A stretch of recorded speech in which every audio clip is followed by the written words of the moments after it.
Hello, everyone, and welcome to the post crisis chat, the brave and the bold edition.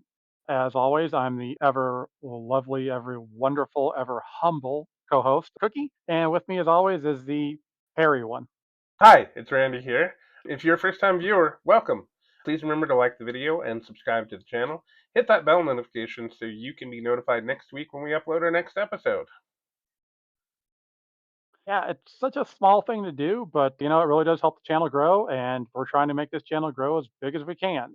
Enoch Chuck, as what I forget what Apache Chief from Super Friends always used to say. If you're not a first time viewer, we're going to welcome you back because it's always great to have you here and we're always thankful to have you here. Absolutely. Please make sure you check us out on our socials. You can find us on Blue Sky and Patreon. Links in the description below. Patrons get access to our post crisis chat book club. And if you do that, tell you like a week ahead of time which issues we're going to be reading and recording on. You can have a chance to comment on those issues if you wish. And you know what? If you comment, more than likely, we're going to end up reading those comments on the channel. Absolutely. But please be advised, we will be talking about decades old spoilers today in the issue we're discussing. And speaking of the issue we're discussing, we are talking about Swamp Thing, issue 39. Yes, beautiful cover. We're going to talk about that in a minute, too. It's written by Alan Moore, pencils by Stephen Bissette, inks by John Totlebon, and cover by Simon Bisley. So let's start with this cover. Absolutely gorgeous. It shows Swamp Thing looking horrified that one of the eggs from the previous issue that we talked about is hatching. The faces on here look great. I love how some of the eyes of the vampires are reflecting back the light and look like little stars. The coloring on the cover is phenomenal. I also admire how the Swamp Thing logo is a bit off center that makes you really kind of give that issue a second glance because wait, aren't the logos normally in the center? No, not in this case. It's off to the right. Yeah, I think that was kind of obviously a choice by whoever, like, I don't know how they pieced the covers together and such, but I'm assuming it's because you couldn't have the logo dead center without ruining the image. Maybe if you shrunk it, it wouldn't look as good, or you'd have the title cover and stuff. So I'm assuming that's kind of why they did that, and it actually kind of worked out pretty well. Yeah, it works out great. Probably one of the best covers I've seen in the Swamp Thing series so far, honestly. There's some decent covers here and there, but this is definitely in the top. I don't even have a number off the top of my head, but this is on the top of it. The narrator tells us this is their neighborhood where they are safe to do all the things that normal people do. But we know from the last issue that these are not normal people, they are vampires. The vampires know that their children are important and no harm must come to them. On the other side of that same coin, we see a father interrogating his child about where the missing children from last issue are. The father is abusing his child by hitting him. This shows that the humans care less about their children than the vampires do. The crying human child tells his father the missing boys are below the water at Rosewood. I think the juxtaposition between the vampires seeming to actually care about their spawn versus the humans who kind of don't is really interesting here, really telling. I thought it was kind of cool. I mean, I'm sure people will probably like dissect this into a thing of like, oh, well, it's delving into the terrible, human nature and how people shouldn't have kids and all that, kind of garbage stuff.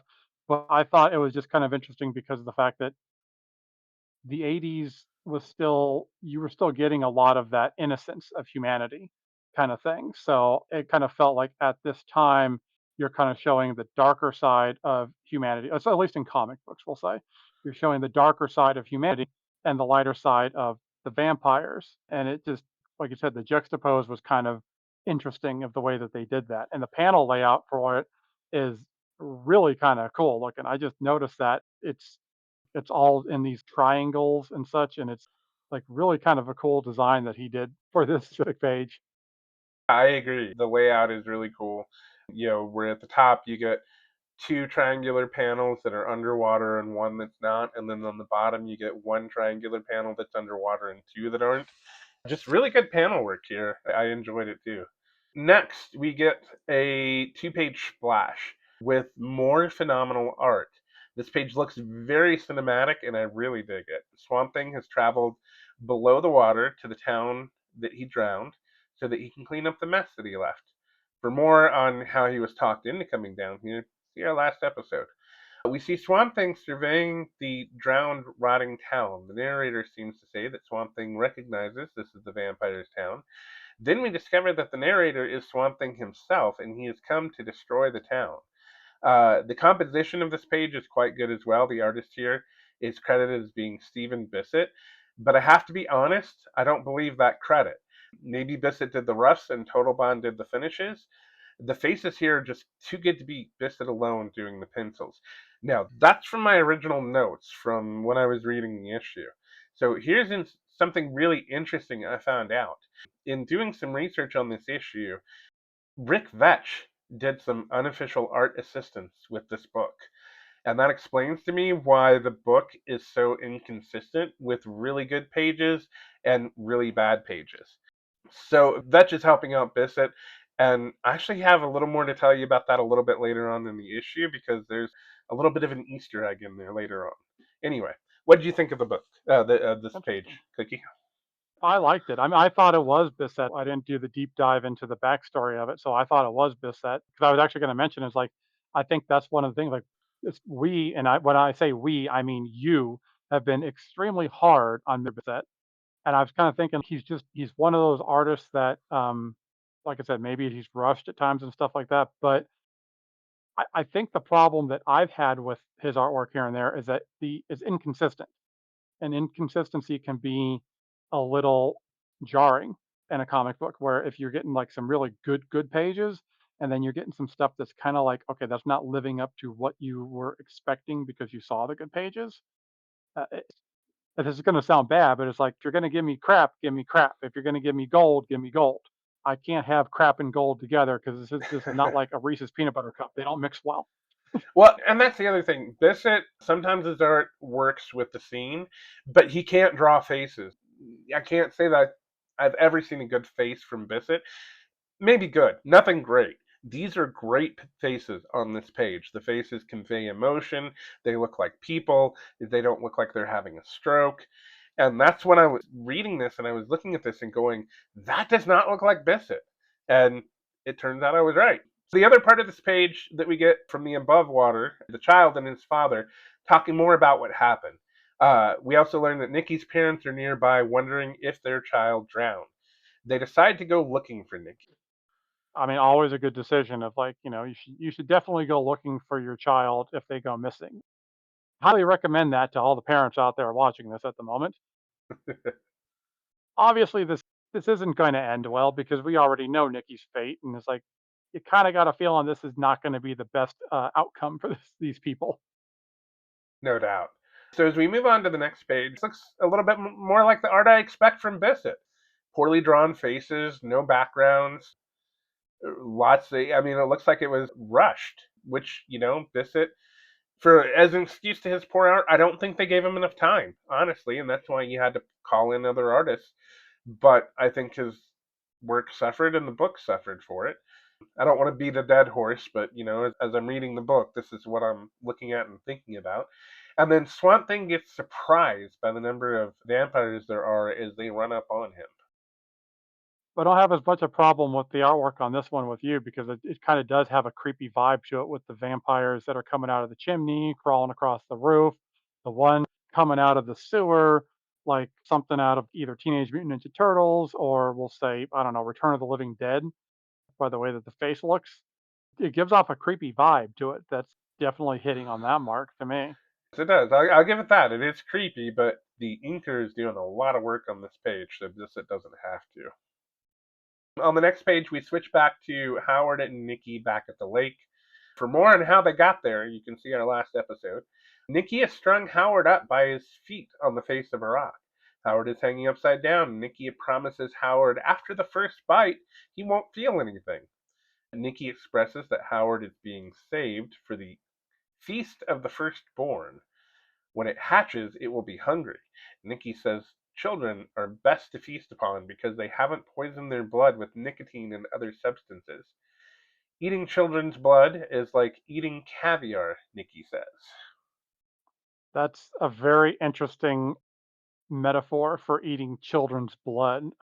Kind of makes you reconsider the whole caviar situation. I don't know. Maybe it was just me. I'm not sure, but it's like I kind of throughout this issue, I kind of felt a little bit bad for Nikki. Seems like he kind of got the raw end of the stick here, being turned into a vampire. I don't know. And is that even Nikki anymore? Because how does Nikki, what, 12-year-old ish from Illinois, know what caviar tastes like? What fine caviar tastes like? Hmm. Well, to be fair, we don't know the history of his family. Maybe they are kind of well to do. Probably not coming from the area that they're coming from. And that's not a slight at the South. That's a slight at like just, like, hey, we've kind of seen the places that Swamp Thing visits, and they're not exactly high rise apartments and crap like that. Yeah. But I don't know, just something about gave off like a vibe to me that I just kind of felt bad for Nikki. And I just noticed looking down at the page now, the very last panel almost looks like the kid's head is coming out of the rat's butt. Yeah, I see that. On top of the next page, we get the vampires complaining about the taste of Swamp Thing. Swamp Thing tastes vile, his flesh is acrid and bitter, and he has no blood. The vampires realize that Swamp Thing is too strong to fight, but they want to lead him to, quote, the place of the nativity. Some interesting religious symbolism here. I didn't even piece that together, but that is a good point. It is some religious symbolism right there. I thought the whole time Swamp Thing should not have a hard time with these vampires. He's obviously much stronger, way more powerful, and they can't drain him. If they're only able to drink blood, what are they going to get out of him? So we kind of got that addressed pretty early on of like, yeah, these guys are not really a threat to old Swampy. Exactly. And it turns out the place of the nativity is a stadium. Swamp Thing says he is swallowed whole by the stinking darkness inside the stadium. I really like that imagery. Like the stadium is what's eating Swamp Thing because it looks so dark inside. Swamp Thing sees the vampires gathered on the center line of the football field. There are eggs all over the football field, and they are hatching. It is their first day out. So I just keep looking at that face. That's some really good detail work on that. I like that. The eyes, the little like, I can't tell if that's a grimace on his face or not because Swamp Thing's not very good at showing emotion. But I like that close up shot on that panel. A nice slow build is kind of what I'm getting off of this issue. Instead of just jumping into the action like you would probably see from a lot of comics today of like, okay, you got a couple of issues building up to the finale and you just like hit right off the bat the action. I like the slow build of like, okay, he's kind of getting you worked up with that tension of something big's about to happen here. Yeah, and I actually think that tension actually shows on the panel that you're talking about. Swamp Thing going, wondering what he's gotten himself into. Since we're talking about the building of the tension, I think the pacing is really good. Where got him entering the tunnel, then it goes dark, him exiting the tunnel, the close up of the face, and then looking out over the field, and then you got the eggs, you got the egg hatching. It's a nice pace to that page to kind of get everything set up. I agree. Next, we cut back out to the parents at the lake, getting out of their cars to search for the children. One of them has a gun. You know, when a British writer is bringing up guns in America, it's going to go the way you think it would with a British writer bringing up guns in America. The parents debate splitting up when another set of parents comes in and says they found the children, and it appears the children have hurt each other. We see Nikki with blue skin and a beset face that looks awful. But you know what? In this context, that awful face actually works. The other faces on this page actually aren't bad. It's just that one at the bottom that bugs the crap out of me. I know I complain about faces a lot, but to me, faces in comic books, they portray the emotion. They show what's going on. And so I look to them to understand, what's happening, what people are feeling. And when they're badly drawn, it throws me off. I guess it doesn't bother me because I grew up with Rob Liefeld, and Rob Liefeld had a horrible time drawing emotions on faces.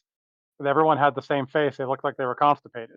But that's not why you were looking at Liefeld's artwork. That might be Nikki's problem here, actually, looking at him. Given the way he's squatting. I was gonna say he is squatting. I mean, he looks like he's sweating, so I don't know. Maybe Taco Bell. We cut back underwater and we see some horrific creatures hatching from the eggs. Swamp Thing notes that they look hungry and they begin to eat each other. Did I read that right? I went back and checked, and yes, that's what it says. They are eating each other. Yep. Swamp Thing notes the weak are devoured by the strong, who are then ground up in the jaws of the stronger yet. Natural selection is accelerated to, quote, a frantic holocaust of madness and cannibalism.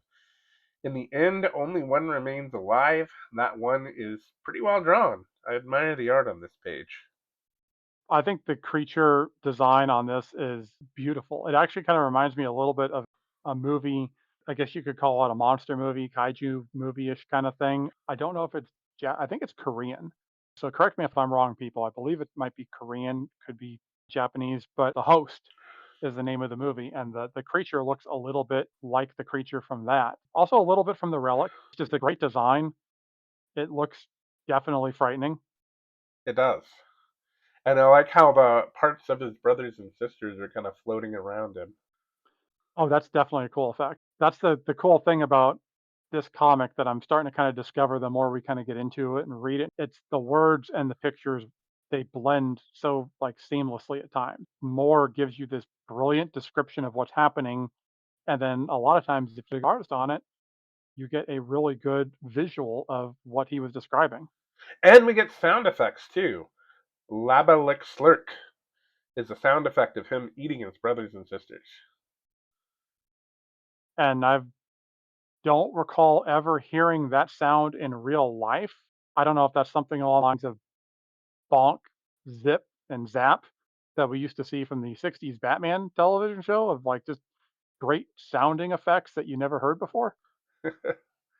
You have to keep in mind too, this is underwater, so it's not going to be the same as you would hear above water. So these sounds you have to take into account that kind of watery sound that's all around all the time when you're underwater. It's going to change Okay, up that's a how good that point. sounds. So on the next page, Swamp Thing notes the creature is massive and bloated with its siblings. Swamp Thing approaches to confront it, and then it runs away. Yeah, it runs away. Swamp Thing wonders if he frightened it. Something tells me he didn't. We get a close up of Swamp Thing's face and eyes. If this is Bissette pencils and finishes, he's absolutely killing it here. And I don't think it is, now that we've discovered that somebody else worked on the book. I've kind of noticed sometimes you can kind of tell a little bit of a difference between Bissette and Vetch on the way that he draws Swamp Thing. Like Vetch has a little, he has like there's a style to the way that he does Swamp Thing, and it looks almost Vetch like. I mean, I could be wrong, but it just kind of feels a little Vetch like to me. I mean, and just look at this one page, even. On that right hand side, you've got the creature twice. On the top portion, and I'm talking about just to the right of the circle panel, you've got the creature on top. And it looks like a blob, and the way the bottom area is drawn with the coloring, it looks almost like he's smiling. And then immediately right below it, you've got the creature drawn again, and he's so much more detailed and so much more line work. You can see the face on it, you can see the gap in the mouth.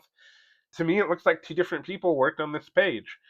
I kind of wonder if that face is a choice, like because there is a lot of heavy shadow on it. You're not supposed to get a lot of detail and heavy shadow, but what does ruin it is the mouth being open. It almost looks like just kind of a creepy smiley face.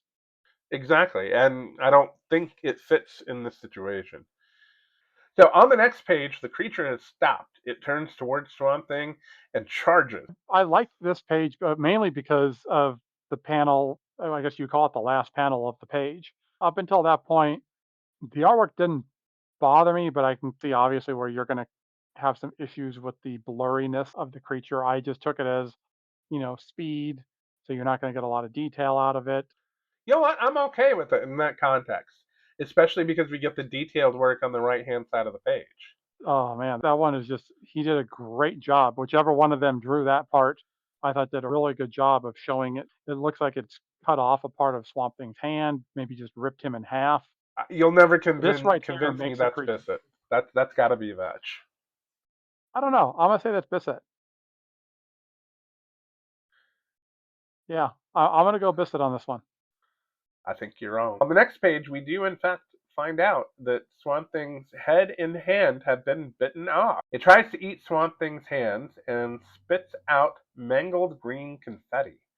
Swamp Thing's body is all torn up. The creature moves on to something more warm blooded, and Swamp Thing tells us he has decided to let his decapitated body go. Obviously, we know by now, as the audience here, this is not the end of Swamp Thing, For sure. but it's kind of a nice setup for what's about to happen. I think is kind of interesting, just because like I think they've been kind of teasing for a little while now, like his regeneration process. I kind of like that. I'm excited for the next page. All right, let's move on to the next page then. Swamp Thing tells us his consciousness goes out into the dreaming undergrowth. Swamp Thing knows he has been defeated, his body not strong enough to withstand the creature's assault. Swamp Thing realizes he is leaning too much on his human way of thinking and fighting. He must learn to exploit all the possibilities of this new form. He reaches out and senses plants and trees. He runs his consciousness all along the edge of the lake, exploring its banks and shadows. He senses the rushing of the once dammed river and comes up with a plan. The eyes at the bottom of this page look very crudely drawn to me, yet I like the drawing and I think the eyes look attractive here. I think this is another situation where the colorist has saved the pencils with the great color work here. I also think that this is Swamp Thing reaching out into the green. They don't have a word for it yet, but I think that's what he's doing is he's reaching out and embracing the green and using all of it. Again, like I can't if I don't see the original pencil work, I don't know like how it would have worked, but the coloring definitely fits in this. The eyes, I don't know, crude or not, there's something about them that really works. There's an obvious sadness to them that looks very enticing. Swamp Thing up at the top there has like a cool kind of creepiness, almost like you can see on his face that he's getting lost within the green. Everything about this page just to me looks really good, and it goes so well with the writing. This is where you're seeing like peak Alan Moore just describing stuff to a point that you're like, all right, man, this we get the point, but at the same time, keep going because it's really very pretty the way that you're describing stuff. I agree. At the bottom of the page, Swamp Thing says, "And I know what I must do," leaving us in suspense. It's like, okay, cool. He's got a plan. What is it? And then we go to the next page, and you know what? It's nothing about Swamp Thing's plan here. It's building up that anticipation and not paying off yet, which is okay. So when we switch back to the parents and children beside the lake, Nikki's parents are calling out to Nikki, wondering what is wrong with him. Nikki says he is cold and too frightened to move. Howard, strapped to the rocks, hears people and screams for them not to go near Nikki. That in fact Nikki is not actually Nikki anymore. Nikki's mom goes to hug her little boy, and as she bends down, we see Nikki with his red eyes and fangs bared, ready to take a bite out of his mom. That's a creepy looking face. It's not beautifully drawn. It's not like as detailed as you would probably want, but it's definitely giving off a creepy vibe. The red eyes, the fangs, just everything about it. It looks very animalistic, I guess you would say, is the word I'm looking for here. I got to give him credit. I'm not even really a big vampire fan, but Moore did a pretty decent job with vampires in this. I agree. This face, it works in the context. It's not a great face, and I believe that this is a Bissette panel. In the context where it is, it's okay. I'm not going to complain about it here. Next, we see Howard's parents trying to cut him down off the rock while the man with the gun looks on. Nikki's dad calls out to his wife and tells Nikki to leave his mom be. Thanks to the poor art here, it's hard to tell exactly what is going on with Nikki and his mom, but what we can see for sure is Nikki appears to be eating his mom's neck while blood flows from her mouth. Next, we get Nikki taunting his dad, saying it's too late to save mom because, quote, it's here, end quote. We see the monster from below the surface rising out of the depths of the lake behind Nikki. The monster is very large and very tall, and very well drawn here, too. It's a good look for the monster, and then with me kind of looking up at it, Nikki actually looks better. I kind of see what you're saying about the page. I knew he was feeding on his mom. I don't know if you call it the anatomy or whatever is off because it almost looks like he bit her head all the way off. Anatomy is the worst I was thinking of when I looked at that. It's very poor anatomy. It's almost like a sketch. It's not even a full drawing. Her head and Nikki's head. Yeah, It's there's something off with it. If you tilted her head normal, her neck would be a lot longer than probably should be humanly possible. yeah. I didn't notice that until you kind of mentioned it. Thanks again for ruining the artwork for me.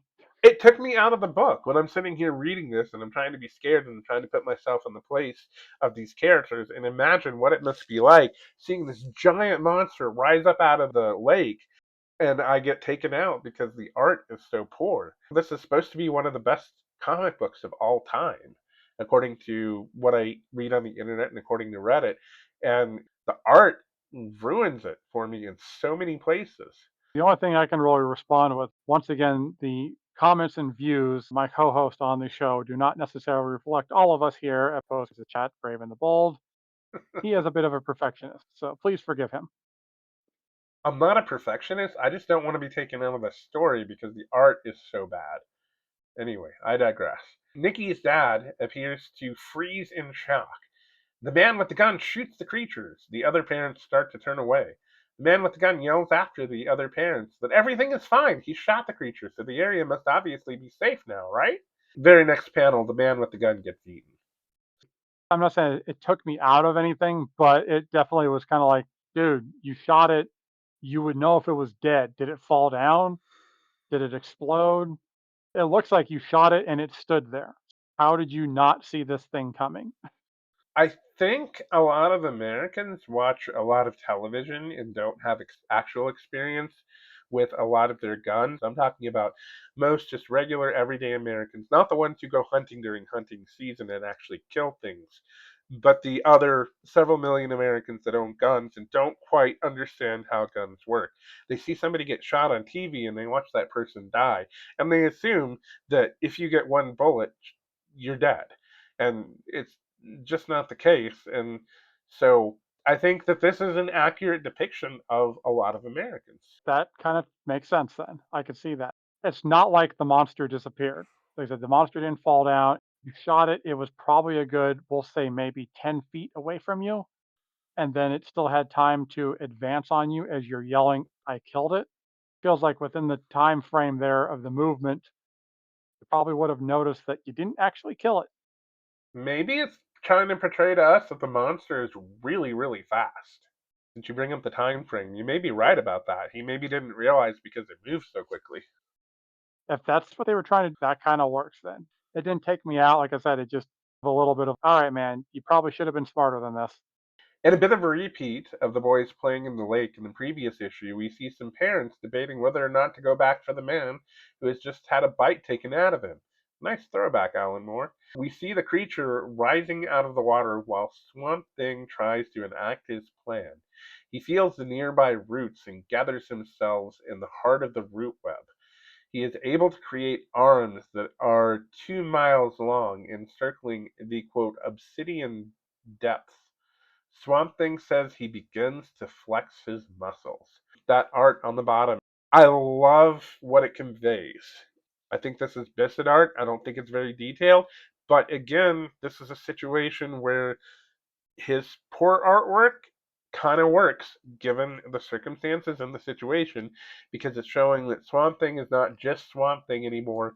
He's now a part of everything. I like the centerpiece of the page with him being connected to everything. Of all the lines I have read of Alan Moore's, I gotta say, probably one of my favorites is its tendrils become my sinews. That's beautiful. That's brilliant. Let alone the fact of how many people have actually used the word sinews in anything comic book related. I rarely have ever heard that outside of maybe I may have read like a passage in an H.P. Lovecraft book one time that he may have mentioned it. But even then, I don't know for sure. I think I saw someone mention sinews on an episode of The Pit recently. It's a word that doesn't get used very often. And like him throwing it out there, all right, man, we know you're smart, obviously. At this point, you're flaunting it, but you're flaunting it in a way, oh, you son of a so and so. Swamp Thing essentially turns all the plants and ground around him into his own body and seems to create a localized earthquake.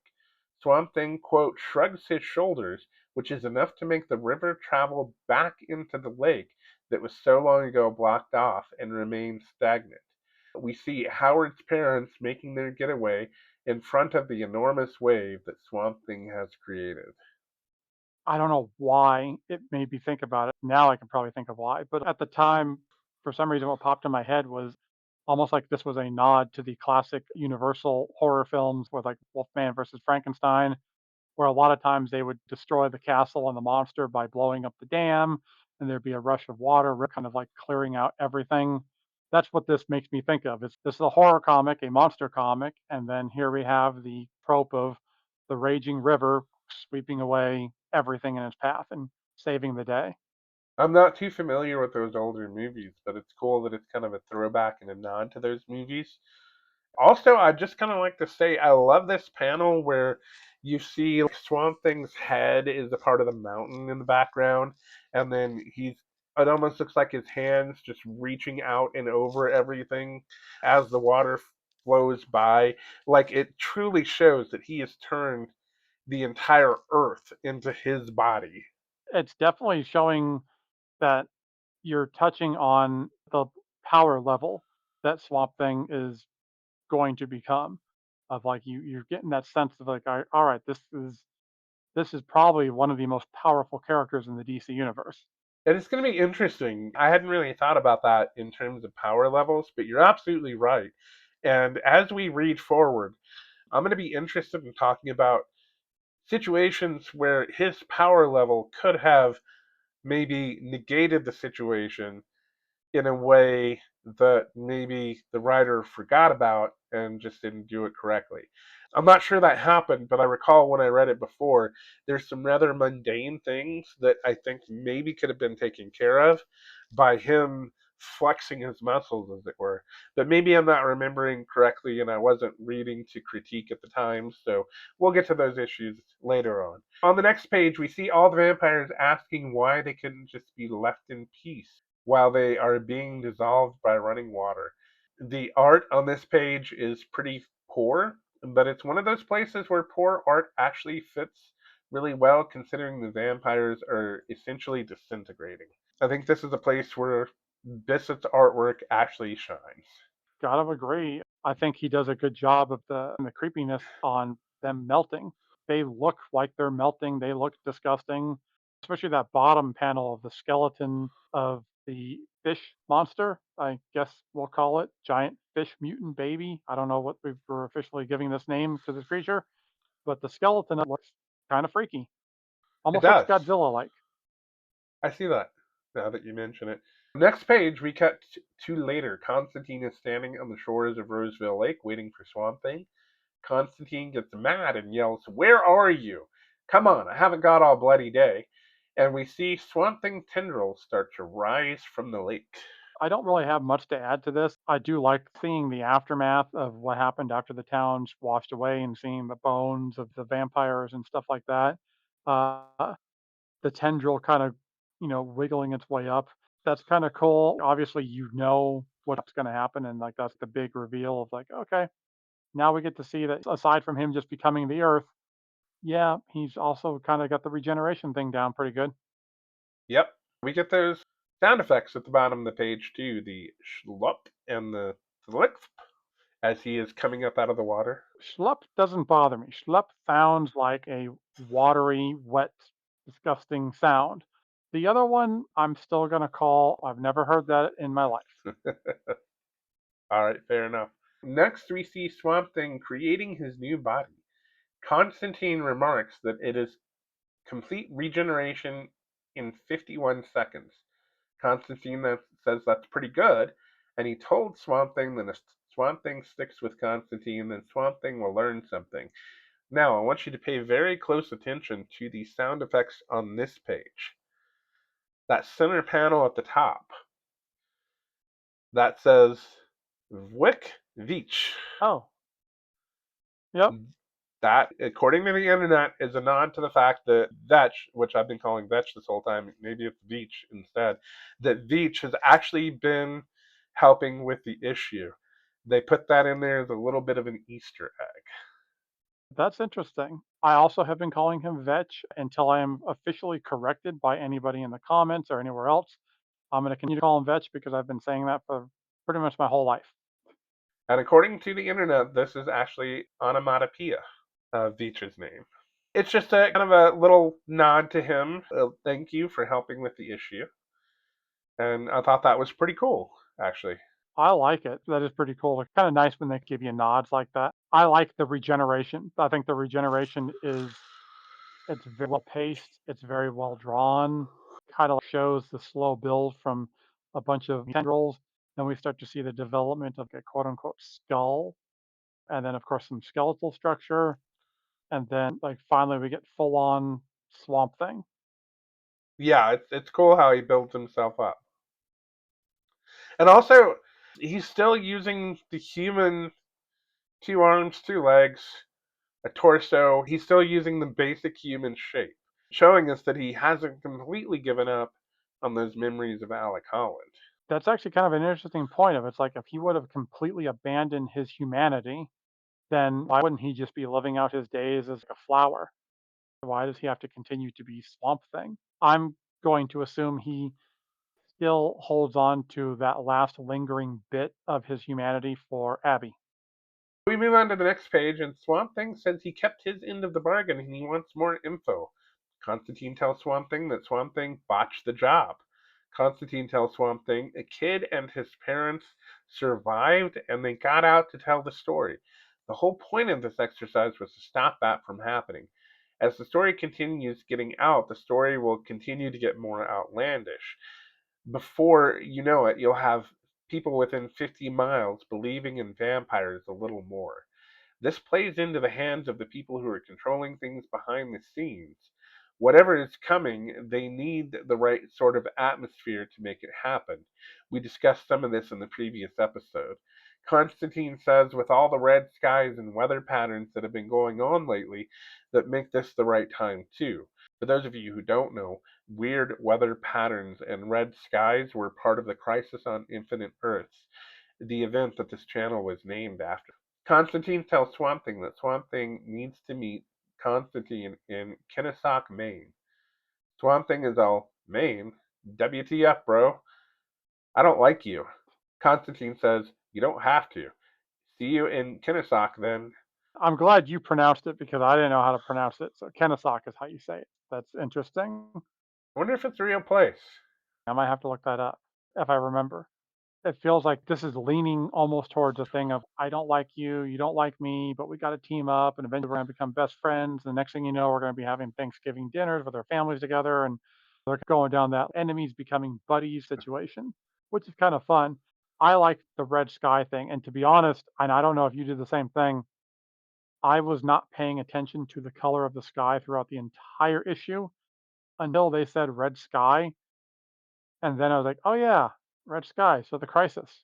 Thanks to the lack of backgrounds in a lot of the panels, we don't know what color the sky was. Although they do make a point of putting some red or pink skies in some of the backgrounds. I don't know. Yeah, More complaints about the art, I guess, from me. I think we've all come to expect you to complain about the art. We come for the review of the issue, but we stay for your whining and complaining about the art. On the next page, Swamp Thing, in regards to Constantine saying, see you in Kennesaw then, Swamp Thing says, perhaps. Dude tries to pretend he is not super interested in going, but we all know he is. Swamp Thing abandons his old body as it shrinks down to nothing. Constantine tosses a cigarette butt down onto the pile of vegetation that was Swamp Thing's body. Swamp Thing wouldn't like the litter, and I think Constantine knows that, and I think that's why Constantine did that. Constantine says something about don't worry, there will be 3 showing up at once in a couple of minutes. He says this at a bus stop with skeletons next to it. I don't understand what he is trying to say here or who he's talking to. Do you have any ideas, Cookie? I just assumed it was just him being kind of a smart aleck, since I'm not allowed to use foul language here. That's pretty much what it's supposed to be, is him just being a smart aleck to the dead. vampires, saying like, "Hey, don't worry, guys. Someone will come along and pick you up in no time." It's a move I probably would have done myself. Nope, being a jerk from time to time. Overall, I think this is a decent issue. There were some places where the art was actually really killer, and some places where Bissett looked very rushed. But there weren't as many rushed pieces of art as normal, and I think that's due to the fact that he had help from Rick Veitch on this. Regarding the content of the That's story, it was also decent. The final fight felt like it was over pretty quick, but I don't necessarily think that that was a bad thing. I rather enjoyed not having a long, drawn out fight sequence. But some of the underwater scenes did seem a bit numerous. It seemed like the story could have had a little more fit into it than it did. the fight felt a little bit rushed, and I was kind of torn on whether or not I considered the monster a true threat. I mean, was he a true threat to the humans? Easily, definitely. He's eating people left and right. He ate his own family for crying out loud. Even when Swamp Thing got dissected, I guess you would say, like just kind of like, cut up or whatever, mulched, we'll say he was mulched. Yeah, mulch is a good way to put it. I like that word. We will go with that. I didn't feel that this creature was a threat to Swamp Thing, but I kind of questioned myself in the sense of like, okay, is this because even though I haven't really read Swamp Thing, I know a decent enough about him and kind of how powerful he can be. And so, like, do I go in with the knowledge of like, dude, you're not going to be a threat to Swamp Thing. At this point, you're pretty much just a shrimp appetizer. But Constantine wasn't trying to say that this thing was a threat to Swamp Thing. Constantine was saying this thing is a threat to the entire world, possibly the entire universe, because of the way it's setting the structure up for whatever is going to be happening in issue 50. We know it's coming in issue 50, whatever that thing is. The right people need to be feeling the right way about things, and the way people feel about things has a lot of influence on the powers and abilities that whatever this thing is coming has. And we kind of covered that more in depth in the last couple of issues, but it wasn't that this creature was for difficult for Swamp Thing. It was this creature would start to abduct more people. There would be more missing people around Chicago. There would be more rumors of vampires. There would be more horrific things happening, and thus setting up whatever it is that's coming in issue 50. So I think, but also we go back to what you were talking about. Is this more of a threat than Jaws, like you read at the beginning? I don't think I've ever actually seen Jaws in its entirety. But Constantine was like, we need to take care of this because of this universe threatening thing that's happening. And whatever this universe threatening thing is going to be more powerful because we haven't taken care of this. I'm sorry, you lost me at the fact that you haven't seen Jaws all the way through. Eh. How in the blue heck are we even friends?